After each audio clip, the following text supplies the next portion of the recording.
1991ರಲ್ಲಿ Vietnam ಮೂಡಿ ಅನ್ನೋ ಒಬ್ಬ killer ಒಂದು ಬಿಲ್ಡಿಂಗ್ ಒಳಗೆ ನುಗ್ಗುತ್ತಾನೆ. ಅಲ್ಲಿ ಕೆಲವು ದಂಗೆಕೋರರು ಸತ್ತು ಬಿದ್ದಿರುತ್ತಾರೆ. ಮೂಡಿ ಅವರ ದುಡ್ಡು ಕದಿಯುತ್ತಿರುವಾಗ ಅವನಿಗೆ ಒಂದು ಸದ್ದು ಕೇಳಿಸುತ್ತದೆ. ಅವನು ಒಂದು ಕ್ಲೋಸೆಟ್ ಬಾಗಿಲು ತೆರೆಯುತ್ತಾನೆ. ಅಲ್ಲಿ ರಕ್ತದಲ್ಲಿ ಮುಳುಗಿದ್ದ ಒಬ್ಬಳು ಚಿಕ್ಕ ಹುಡುಗಿ ಅವನಿಗೆ ಗನ್ ಹಿಡಿದು ನಿಂತಿರುತ್ತಾಳೆ.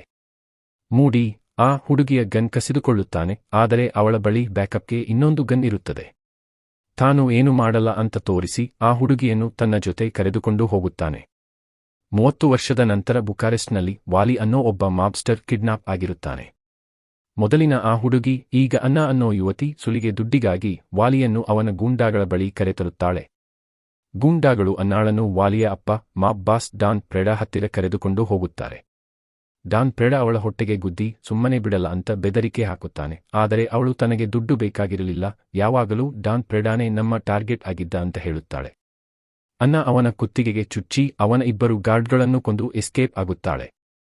ಅವಳು ಕಾರಿನಲ್ಲಿ ಹೊರಡುವಾಗ ಉಳಿದ ಗಾರ್ಡ್ಗಳ ಮೇಲೆ ಒಬ್ಬ ಸ್ನೈಪರ್ ಶೂಟ್ ಮಾಡುತ್ತಾನೆ. ಮೂಡಿ ಕಿಡ್ನಾಪ್ ಆಗಿದ್ದ ವಾಲಿಯೊಂದಿಗೆ ಅವಳನ್ನು ಸೇರಿಕೊಳ್ಳುತ್ತಾನೆ. ಮಾರನೇ ದಿನ ಬೆಳಗ್ಗೆ ಅವಳು ಜಾಗಿಂಗ್ ಹೋಗಿ ನಂತರ ತನ್ನ ಫ್ರೆಂಡ್ನಿಂದ ತನ್ನ ಬೆಕ್ಕನ್ನು ವಾಪಸ್ ತರುತ್ತಾಳೆ. ಅನ್ನಾ ಮೂಡಿ ಮತ್ತು ಮನೆಗೆಲಸದವಳು ಕ್ಲಾಡಿಯಾ ಜೊತೆ ಇರುತ್ತಾಳೆ. ಅವರು ಮೂಡಿಯ ಬರ್ತ್ಡೇ ಆಚರಿಸಲು ನೋಡುತ್ತಾರೆ. ಆದರೆ ಅವನಿಗೆ ತನ್ನ ಹೊಸ ಆಟಿಕೆ ಡ್ರೋನ್ ಜೊತೆ ಆಡುವುದೇ ಇಷ್ಟ. ಮೂಡಿ ಅನ್ನಾಳನ್ನು ಮಗಳ ತರಹ ಬೆಳೆಸಿರುತ್ತಾನೆ ಮತ್ತು ಆ ಸಂಜೆ ಇಬ್ಬರೂ ಕ್ಲೋಸ್ ಆಗುತ್ತಾರೆ. ಮೂಡಿ ಅವಳಿಗೆ ತನ್ನ ಸೀಕ್ರೆಟ್ ಅಡಗುತಾಣವನ್ನು ತೋರಿಸುತ್ತಾನೆ. ಅವರು ತಮ್ಮ ಬಿಸಿನೆಸ್ ಬಗ್ಗೆ ಮಾತಾಡುವಾಗ ತಾನು 1998ರಿಂದ ಒಬ್ಬ ವ್ಯಕ್ತಿಗಾಗಿ ಹುಡುಕುತ್ತಿರುವುದಾಗಿ ಮೂಡಿ ಹೇಳುತ್ತಾನೆ. ಅನ್ನಾ ಮೂಡಿಯ ಆ ವ್ಯಕ್ತಿಯ ಬಗ್ಗೆ ಮಾಹಿತಿ ಹುಡುಕಲು ಬೆನ್ನಿ ಅನ್ನೋ ಡ್ರೈ ಕ್ಲೀನರ್ ಓನರ್ ಬಳಿ ಹೋಗುತ್ತಾಳೆ. ಅನ್ನಾ ಒಂದು ಬುಕ್ ಸ್ಟೋರ್ನಲ್ಲಿ ಕೆಲಸ ಮಾಡುತ್ತಾಳೆ. ಅಲ್ಲಿಗೆ ರೆಂಬ್ರಾಂಟ್ ಅನ್ನೋ ಒಬ್ಬ ವ್ಯಕ್ತಿ ಬರುತ್ತಾನೆ. ಅವನು ಒಂದು ಅಪರೂಪದ ಪುಸ್ತಕವನ್ನು ಕೇಳುತ್ತಾನೆ. $6 ಮಿಲಿಯನ್ ಆ ಬುಕ್ ಬೇರೆಯವರಿಗೆ ಮಾರಾಟವಾಗಿದೆ, ಈಗ ಇಲ್ಲ ಅಂತ ಅವಳು ಹೇಳುತ್ತಾಳೆ. ಅವನು ಅನ್ನಾ ಜೊತೆ ಫ್ಲರ್ಟ್ ಮಾಡುವಂತೆಯೂ ಕಾಣುತ್ತಾನೆ. ಅದಕ್ಕೆ ಅವಳು ಸ್ವಲ್ಪ ಓಕೆ ಅನಿಸುತ್ತದೆ. ನಂತರ ಅನ್ನಾ ಪಾರ್ಕ್ನಲ್ಲಿ ಓಡುವಾಗ ಬೆನ್ನಿ ಅವಳಿಗೆ ಟಾರ್ಗೆಟ್ ಬಗ್ಗೆ ಮಾಹಿತಿ ಕೊಡುತ್ತಾನೆ. ಅವನ ಹೆಸರು ಲೂಕಾಸ್ ಹೇಸ್. ಮೂಡಿಗೆ ಅನ್ನಾ ಸಿಕ್ಕಿದ ಸಮಯದಲ್ಲಿ ಅವನು ವಿಯೆಟ್ನಾಂನಲ್ಲಿ ಕಾಣಿಸಿಕೊಂಡಿದ್ದ. ಅನ್ನಾ ಮನೆಗೆ ವಾಪಸ್ ಬಂದಾಗ ಕ್ಲಾಡಿಯಾ ಸತ್ತು ಬಿದ್ದಿರುವುದನ್ನು ನೋಡುತ್ತಾಳೆ. ನಂತರ ಮೇಲೆ ಹೋಗಿ ನೋಡಿದರೆ ಮೂಡಿ ಬಾತ್ಟಬ್ನಲ್ಲಿ ಸತ್ತಂತೆ ಕಾಣುತ್ತಾನೆ. ಆ ಘೋರ ದೃಶ್ಯ ಅವಳಿಗೆ ಶಾಕ್ ಕೊಡುತ್ತದೆ ಮತ್ತು ಅವಳಿಗೆ ಮೂಡಿಯ ಡ್ರೋನ್ ಮೇಲೆ ಒಂದು ಲಾಕೆಟ್ ಸಿಗುತ್ತದೆ. ಅವಳು ಸಹಾಯಕ್ಕಾಗಿ ಬೆನ್ನಿಗೆ ಫೋನ್ ಮಾಡುತ್ತಾಳೆ. ಆದರೆ ಡ್ರೈ ಕ್ಲೀನರ್ಗೆ ಹೋಗಿ ನೋಡಿದರೆ ಯಾರೋ ಬೆನ್ನಿಯನ್ನು ಸ್ಟೀಮ್ ಪ್ರೆಸ್ಸನ್ನಲ್ಲಿ ಹಾಕಿ ಅವನ ಇಡೀ ದೇಹವನ್ನು ಸುಟ್ಟು ಕೊಂದಿರುತ್ತಾರೆ. ಅನ್ನಾ ಗನ್ಗಳಿಗಾಗಿ ಬುಕ್ ಸ್ಟೋರ್ಗೆ ಹೋಗುತ್ತಾಳೆ. ಅವಳು ಕೆಲವು ಗನ್ಗಳನ್ನು ತೆಗೆದುಕೊಳ್ಳುತ್ತಾಳೆ. ಆದರೆ ಹಂತಕರು ಮೆಷಿನ್ ಗನ್ಗಳಿಂದ ಕಿಟಕಿಗಳ ಮೂಲಕ ಅವಳ ಮೇಲೆ ಫೈರ್ ಮಾಡಲು ಶುರು ಮಾಡುತ್ತಾರೆ. ಅಂಗಡಿಯಲ್ಲಿರುವ ಎಲ್ಲವನ್ನೂ ನಾಶ ಮಾಡುತ್ತಾರೆ. ಅವಳು ಒಂದು ಟೇಬಲ್ ಹಿಂದೆ ಬಗ್ಗಿ ಗುಂಡಿನಿಂದ ತಪ್ಪಿಸಿಕೊಳ್ಳುತ್ತಾಳೆ. ಇಬ್ಬರು ಹಂತಕರು ಅಂಗಡಿಯೊಳಗೆ ಬಂದಾಗ ಟೇಬಲ್ ಹಿಂದೆ ಅನ್ನಾ ಸತ್ತಂತೆ ಕಾಣುತ್ತದೆ. ಒಬ್ಬ ಕಾಲ್ ಮಾಡಲು ಹೋಗುತ್ತಾನೆ, ಇನ್ನೊಬ್ಬ ಅಲ್ಲೇ ಇರುತ್ತಾನೆ. ಅವಳು ಅಂಗಡಿಯಲ್ಲಿದ್ದವನಿಗೆ ಶೂಟ್ ಮಾಡುತ್ತಾಳೆ. ಇನ್ನೊಬ್ಬ ಹಂತಕ ಬಂದು ತನ್ನ ಪಾರ್ಟ್ನರ್ ಸತ್ತಿರುವುದನ್ನು ನೋಡಿ ಗಾಬರಿಯಲ್ಲಿ ತನ್ನ ಕಾರಿನ ಕಡೆ ಓಡುತ್ತಾನೆ. ಅನ್ನಾ ಆ ಹಂತಕನನ್ನು ಕೊಂದು ಅವನ ಕಾರನ್ನು ಕದಿಯುತ್ತಾಳೆ. ಅನ್ನಾ ಲೂಕಾಸ್ ಹೇಸ್ ಬಗ್ಗೆ ರಿಸರ್ಚ್ ಮಾಡಲು ಲೈಬ್ರರಿಗೆ ಹೋಗುತ್ತಾಳೆ. ಅವನ ಅಪ್ಪ ಎಡ್ವರ್ಡ್ ಕೆಲವು ಡೀಲ್ನಲ್ಲಿ ಭಾಗಿಯಾಗಿದ್ದ ಮತ್ತು ಮೂಡಿ ವಿಯೆಟ್ನಾಂನಲ್ಲಿದ್ದಾಗಲೇ ಕಾರ್ ಬಾಂಬ್ನಲ್ಲಿ ಸತ್ತಿದ್ದ ಎಂದು ತಿಳಿಯುತ್ತದೆ. ಅನ್ನಾ ಮನಸ್ಸಿಲ್ಲದಿದ್ದರೂ ವಿಯೆಟ್ನಾಂಗೆ ವಾಪಸ್ ಬರುತ್ತಾಳೆ. ರಾತ್ರಿ ಅವಳು ಹಳೆ ನೆನಪಿನಿಂದ ಒಂದು ಬ್ರಿಡ್ಜ್ ನೋಡುತ್ತಾಳೆ. ಬೆಳಿಗ್ಗೆ ಕೆಲವು ಬೈಕರ್ಗಳು ವಿಯೆಟ್ನಾಂನಲ್ಲಿ ಎಲ್ಲೋ ಹೋಗುತ್ತಿರುವಾಗ ಕೆಂಪು ಬೈಕ್ನಲ್ಲಿ ಬಂದ ಯಾರೋ ಒಬ್ಬರು ಸ್ಪೀಡ್ ಕಡಿಮೆ ಮಾಡದೆ ಎಲ್ಲರನ್ನೂ ಕಟ್ ಮಾಡಿಕೊಂಡು ಹೋಗುತ್ತಾರೆ. ಅವರು ವಾಪಸ್ ಬರುವಾಗ ಅದೇ ಕೆಂಪು ಬೈಕ್ ಕಾಣುತ್ತದೆ ಮತ್ತು ಅದು ಅನ್ನಾ ಆಗಿರುತ್ತಾಳೆ. ಅವಳು ತನ್ನ ಹಳೆ ಫ್ರೆಂಡ್ ಬೈಕರ್ ಗ್ಯಾಂಗ್ ಲೀಡರ್ ಬಿಲ್ಲಿ ಬಾಯ್ನನ್ನು ಭೇಟಿಯಾಗುತ್ತಾಳೆ. ಅವಳು ಬಿಲ್ಲಿ ಬಾಯ್ನ ಸಹಾಯ ಕೇಳುತ್ತಾಳೆ ಮತ್ತು ಅವನು ಎಡ್ವರ್ಡ್ನ ಹಳೆ ಬಿಸಿನೆಸ್ ಪಾರ್ಟ್ನರ್ ಜೆಸ್ಸಿನೋ ಬಗ್ಗೆ ಹೇಳುತ್ತಾನೆ. ಅವನು ಯಾವಾಗಲೂ ಬಾಡಿಗಾರ್ಡ್ಗಳಿಂದ ಸುತ್ತುವರಿದಿರುತ್ತಾನೆ. ನಂತರ ಅನ್ನಾ ಕೆಲವು ಸಿಗಾರ್ಗಳನ್ನು ಕೊರಿಯರ್ ಮಾಡುತ್ತಾಳೆ. ಮುಂದಿನ ಸೀನ್ನಲ್ಲಿ ಬೈಕರ್ ಗ್ಯಾಂಗ್ ರಸ್ತೆಯಲ್ಲಿ ಜೆಸ್ಸಿನೋನ ಕಾರನ್ನು ಸುತ್ತುವರಿಯುತ್ತದೆ ಮತ್ತು ಅನ್ನಾ ಅವನಿಗೆ ತನ್ನ ಕಾರ್ಡ್ ಕೊಟ್ಟು ನಿನ್ನನ್ನು ಸುಲಭವಾಗಿ ಹುಡುಕಬಲ್ಲೆ, ಲೂಕಾಸ್ ಹೇಸ್ನ ಅಪ್ಪ ಎಡ್ವರ್ಡ್ ಬಗ್ಗೆ ಕೆಲವು ಡೀಟೇಲ್ಸ್ ಬೇಕು ಅಂತ ಬೆದರಿಸುತ್ತಾಳೆ. ಜೆಸ್ಸಿನೋ ಅವಳಿಗೆ ಕಾಲ್ ಮಾಡುತ್ತಾನೆ. ಅವಳು ಜೆಸ್ಸಿನೋನನ್ನು ಅವನ ಲಾಯರ್ ಡಕೆಟ್ ಜೊತೆ ಅವನ ಬಿಲ್ಡಿಂಗ್ನಲ್ಲೇ ಭೇಟಿಯಾಗಲು ಒಪ್ಪಿಸುತ್ತಾಳೆ. ಅನ್ನಾ ನಿಜವಾಗಿ ಅವನ ಬಿಲ್ಡಿಂಗ್ ಎದುರು ಉಳಿದುಕೊಂಡು ಅವನ ಮೇಲೆ ಕಣ್ಣಿಟ್ಟಿರುತ್ತಾಳೆ. ಅವಳು ನಡೆದುಕೊಂಡೇ ಅವನ ಬಿಲ್ಡಿಂಗ್ಗೆ ಬರುತ್ತಾಳೆ. ಸೆಕ್ಯೂರಿಟಿ ಚೆಕ್ ಮುಗಿಸಿ ಜೆಸ್ಸಿನೋ ಮತ್ತು ಅವನ ಲಾಯರ್ ಡಕೆಟ್ನನ್ನು ಭೇಟಿಯಾಗುತ್ತಾಳೆ.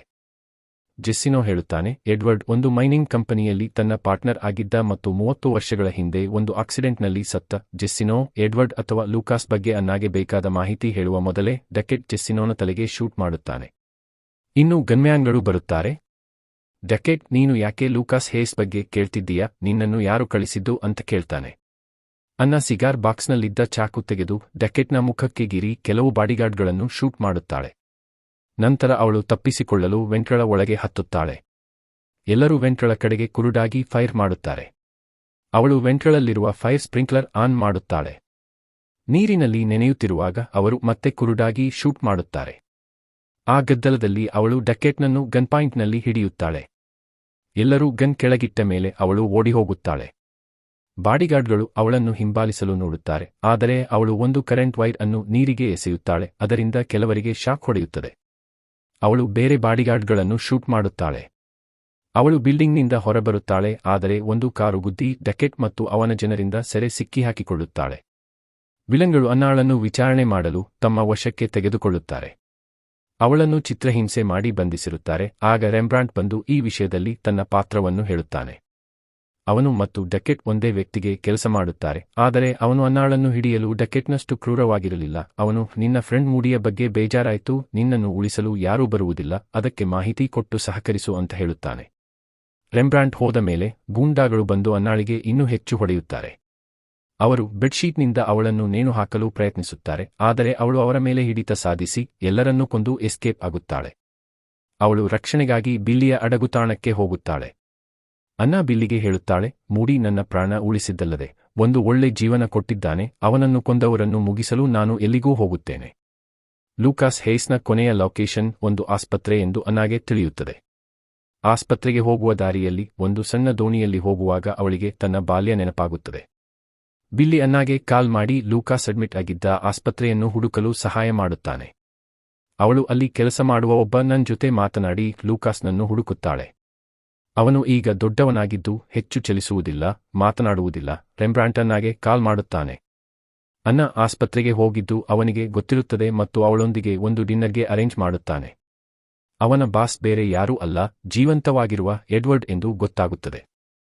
ಎಡ್ವರ್ಡ್ ಪಾರ್ಟಿ ಶುರುವಾಗುವ ಮೊದಲು ಈ ಗಲಾಟೆಯನ್ನು ಮುಗಿಸಲು ಹೇಳುತ್ತಾನೆ. ಅನ್ನ ನಂತರ ರೆಂಬ್ರಾಂಟ್ನನ್ನು ಒಂದು ಫ್ಯಾನ್ಸಿ ರೆಸ್ಟೋರೆಂಟ್ನಲ್ಲಿ ಡಿನ್ನರ್ಗೆ ಭೇಟಿಯಾಗುತ್ತಾಳೆ. ಅಲ್ಲಿ ಅವಳು 8 ವರ್ಷಗಳ ಹಿಂದಿನ ಕಾಂಟ್ರಾಕ್ಟ್ ಬಗ್ಗೆ ಕೇಳಿದ್ದಕ್ಕೆ ತನ್ನ ಫ್ರೆಂಡನ್ನು ಯಾಕೆ ಕೊಂದರು ಮತ್ತು ಮಾಹಿತಿ ಕೇಳಿದಾಗಲೆಲ್ಲ ಎಲ್ಲರೂ ಯಾಕೆ ಸಾಯುತ್ತಾರೆ ಎಂದು ಕೇಳುತ್ತಾಳೆ. ಲೂಕಾಸ್ನ ಆಸ್ಪತ್ರೆ ಬಿಲ್ ಯಾರು ಯಾಕೆ ಕಟ್ಟುತ್ತಿದ್ದಾರೆ ಎಂದು ಕೇಳುತ್ತಾಳೆ. ಆ ಪ್ರಶ್ನೆಗಳನ್ನು ಕೇಳುವುದು ಸರಿ ಅಲ್ಲ, ಈ ಸಲ ನೀನು ಲಕ್ಕಿ, ಆದರೆ ಮುಂದಿನ ಸಲ ಹೀಗೆ ಆಗಲ್ಲ ಅಂತ ಅವನು ಹೇಳ್ತಾನೆ. ಸಾವು ಎಲ್ಲರಿಗೂ ಕೊನೆಗೆ ಸಿಗುವ ಗಿಫ್ಟ್ ಅಂತ ಅವಳು ಹೇಳ್ತಾಳೆ. ಅವನು ಅವಳನ್ನು ಎಡ್ವರ್ಡ್ನ ಕೆಲಸದಿಂದ ದೂರವಿರಿಸಲು ಪ್ರಯತ್ನಿಸುತ್ತಾನೆ, ಆದರೆ ಈ ಮಿಷನ್ ತನಗೆ ಪರ್ಸನಲ್ ಎಂದು ಅವಳು ಸ್ಪಷ್ಟಪಡಿಸುತ್ತಾಳೆ. ಮೂಡಿಯನ್ನು ಕೊಂದವರು ಸಿಕ್ಕಿದ ಮೇಲೆ ಏನು ಮಾಡುತ್ತೀಯಾ ಎಂದು ಅವನು ಕೇಳುತ್ತಾನೆ. ಅದಕ್ಕೆ ಅವಳು ಆ ವ್ಯಕ್ತಿಯನ್ನು ಮುಗಿಸುತ್ತೇನೆ ಮತ್ತು ದಾರಿಯಲ್ಲಿ ಬರುವ ಯಾರನ್ನಾದರೂ ಮುಗಿಸುತ್ತೇನೆ ಎಂದು ಹೇಳುತ್ತಾಳೆ. ಅವರು ಬೇರೆಯಾದ ಮೇಲೆ ರೆಂಬ್ರಾಂಟ್ ಡಕೆಟ್ನ ಗೂಂಡಾಗಳನ್ನು ಎದುರಿಸುತ್ತಾನೆ. ಅವರು ಅವನ ಮೇಲೆ ಗನ್ ಮತ್ತು ಚಾಕುಗಳಿಂದ ಅಟ್ಯಾಕ್ ಮಾಡುತ್ತಾರೆ. ಫೈಟ್ ಶುರುವಾಗುತ್ತದೆ ಮತ್ತು ಅವನು ಒಬ್ಬ ಹೆಂಗಸನ್ನು ಚಾಕುವಿನಿಂದ ಕೊಲ್ಲುತ್ತಾನೆ. ಇನ್ನೊಬ್ಬ ಅವನನ್ನು ಶೂಟ್ ಮಾಡಲು ಪ್ರಯತ್ನಿಸುತ್ತಾನೆ, ಅವನು ತಪ್ಪಿಸಿಕೊಳ್ಳುತ್ತಾನೆ. ಕಿಚನ್ನಲ್ಲಿ ಅವನು ಇಬ್ಬರನ್ನು ಸುತ್ತಿಗೆಯಿಂದ ಕೊಲ್ಲುತ್ತಾನೆ. ಮುಂದಿನ ಸೀನ್ನಲ್ಲಿ ಡಕೆಟ್ನ ಮನೆಯಲ್ಲಿ ಅನ್ನ ಅವನ ಬಾಡಿಗಾರ್ಡ್ನನ್ನು ಸದ್ದಿಲ್ಲದೆ ಕೊಲ್ಲುತ್ತಾಳೆ. ಅನ್ನ ಡಕೆಟ್ನನ್ನು ಹುಡುಕಿ ಅವನಿಗೆ ಟಾರ್ಚರ್ ಕೊಡುತ್ತಾಳೆ.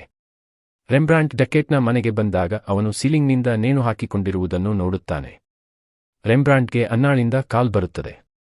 ನಿನ್ನ ಬಾಸ್ ಯಾರೆಂದು ನನಗೆ ಗೊತ್ತು ಅಂತ ಅವಳು ಹೇಳ್ತಾಳೆ.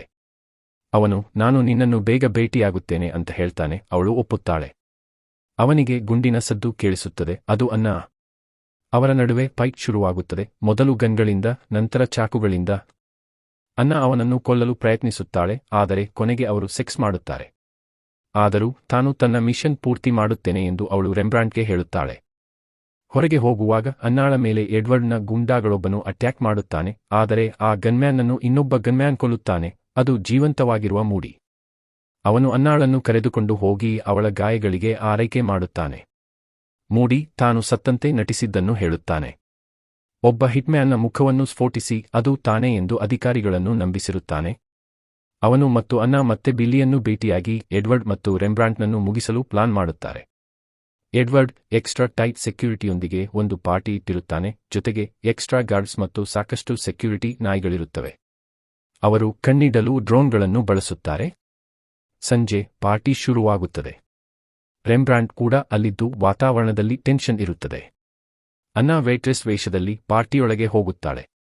ಎಡ್ವರ್ಡ್ ಸ್ಪೀಚ್ ಕೊಡುವಾಗ ಅವಳು ಅವನನ್ನು ಕೊಲ್ಲಲು ಪ್ರಯತ್ನಿಸುತ್ತಾಳೆ, ಆದರೆ ರೆಂಬ್ರಾಂಡ್ ತಡೆಯುತ್ತಾನೆ. ಪಾರ್ಟಿಯಲ್ಲಿ ಗಲಾಟೆ ಶುರುವಾದಾಗ ಅನ್ನಾ ಓಡುತ್ತಾಳೆ, ಆದರೆ ರೆಂಬ್ರಾಂಡ್ ಅವಳ ಹಳೆ ಗಾಯದಿಂದ ಸೋರುತ್ತಿರುವ ರಕ್ತವನ್ನು ಹಿಂಬಾಲಿಸುತ್ತಾನೆ. ಅವನು ಅವಳನ್ನು ಒಂದು ರೂಮ್ನಲ್ಲಿ ಹುಡುಕುತ್ತಾನೆ. ತಪ್ಪಿಸಿಕೊಳ್ಳುವಾಗ ಅವಳು ರೆಂಬ್ರಾಂಡ್ನಿಂದ ತೋಳಿಗೆ ಗುಂಡೇಟು ತಿನ್ನುತ್ತಾಳೆ. ಮೂಡಿ ಎಡ್ವರ್ಡ್ನನ್ನು ಹುಡುಕಿ ಅವನನ್ನು ಎದುರಿಸುತ್ತಾನೆ. ನೀನು ನನ್ನನ್ನು ಹೇಗೆ ಹುಡುಕಿದೆ ಎಂದು ಎಡ್ವರ್ಡ್ ಕೇಳುತ್ತಾನೆ. ಅವನು ಹೇಳ್ತಾನೆ, ನಿನ್ನ ಟೆಕ್ನಾಲಜಿ ಸಹಾಯದಿಂದ.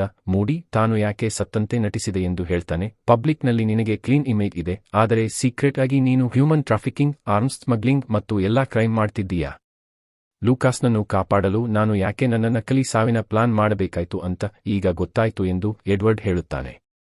ಎಲ್ಲರೂ ಅವನು ಸತ್ತಿದ್ದಾನೆ ಎಂದು ನಂಬಿದ ಮೇಲೆ ಯಾರೂ ಅವನ ಮಗ ಲೂಕಾಸ್ನನ್ನು ಹುಡುಕಿಕೊಂಡು ಬರಲ್ಲ, ಆದರೆ ಮೂಡಿಗೆ ಅವನ ಮೇಲೆ ಯಾವುದೇ ಕನಿಕರ ಇರುವುದಿಲ್ಲ.